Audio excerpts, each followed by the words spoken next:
అండి welcome to my channel Sravani spicy kitchen. నేను మీ శ్రావణి. ఇవాళ అయితే నేను అటుకులతో లడ్డు ఎలా చేసుకోవాలో చూపించేస్తాను. ఇదైతే హెల్త్కి చాలా మంచిది. అలానే డైట్ ఫాలో అయ్యే వాళ్ళకి స్వీట్ క్రేవింగ్స్ ఉంటాయి కదండి, ఈ విధంగా ట్రై చేయండి. హెల్త్కి కూడా చాలా మంచిది. అలానే మీరు స్వీట్ తిన్నట్టు కూడా ఉంటుంది. లేట్ చేయకుండా అయితే ప్రాసెస్లోకి అయితే వెళ్ళిపోదాం. ముందుగా అయితే పావు కప్పు పల్లీలు వేసుకొని లైట్గా వేయించుకోవాలి.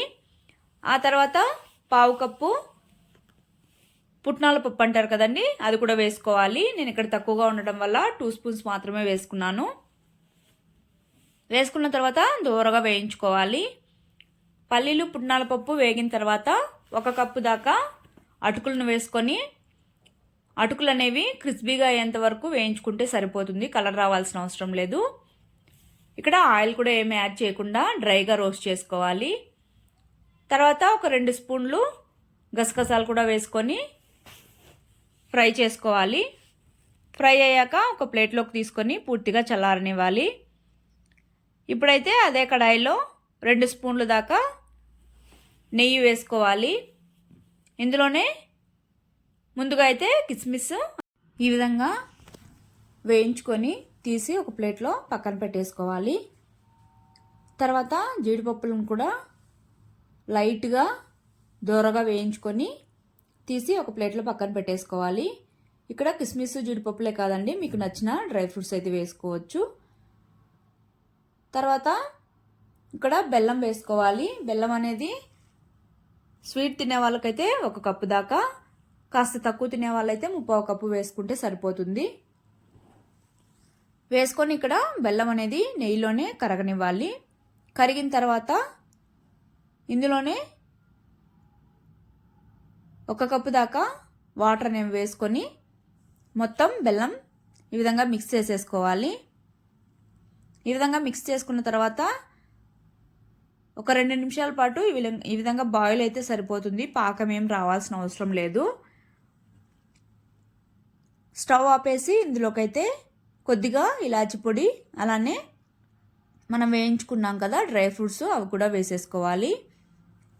తర్వాత అలానే కొబ్బరి పొడి కానీ, లేదా మీరు కొబ్బరి ఉన్నట్టయితే తురుముకొని వేసుకున్నా సరిపోతుంది.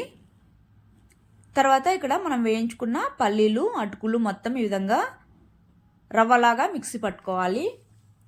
మిక్సీ పట్టుకున్న తర్వాత ఒక ప్లేట్లోకి ట్రాన్స్ఫర్ చేసేసుకోవాలి. తర్వాత ఈ అటుకుల పొడి మొత్తం ఇందులోకి బెల్లం పాకంలోకి వేసుకొని మొత్తం ఒకసారి బాగా మిక్స్ చేసేసుకోవాలి. ఇక్కడ మొత్తం బాగా మిక్స్ చేసేసుకున్న తర్వాత కాస్త లిక్విడ్లా అనిపిస్తుంది, అయినా పర్లేదు. కాసేపు పక్కన ఉంచారంటే ఈ విధంగా మొత్తం పాకం మొత్తం పీల్చేసుకుంటుంది.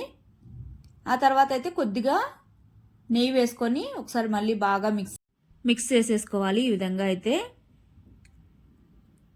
ఇక్కడైతే కాస్త గోరువెచ్చగా ఉన్నప్పుడే లడ్డూలాగా చుట్టేసుకోవడం మంచిది. ఇక్కడైతే చూడండి, నేను చూపిస్తున్నాను కదా, ముందుగా అయితే లిక్విడ్లా అనిపించింది, కానీ కాసేపు పక్కన పెట్టాక ఈ విధంగా అయితే పర్ఫెక్ట్గా రెడీ అయింది. దీన్ని అయితే ఒక బౌల్లోకి ట్రాన్స్ఫర్ చేసేసుకొని నేను ఇక్కడ చూపిస్తున్నాను కదా, ఈ విధంగా అయితే లడ్డూలాగా చుట్టేసుకోవాలి. ఈ లడ్డూలు అయితే హెల్దీ కాబట్టి ఇంకా పిల్లలకి స్నాక్గా కానీ లంచ్ బాక్స్లో కానీ పెట్టారంటే చాలా ఇష్టంగా కూడా తింటారు. అలానే హెల్త్ కూడా చాలా మంచిది. ఇందులో ఇంకా పల్లీలు అలానే గసగసాలు వేసాం కాబట్టి అవి తినేటప్పుడు మంచిగా భలే టేస్టీగా ఉంటాయండి. సో తప్పకుండా అయితే ట్రై చేయండి. ట్రై చేశాక కమెంట్ చేయండి. అలానే నచ్చినట్టయితే సబ్స్క్రైబ్ చేసుకోండి.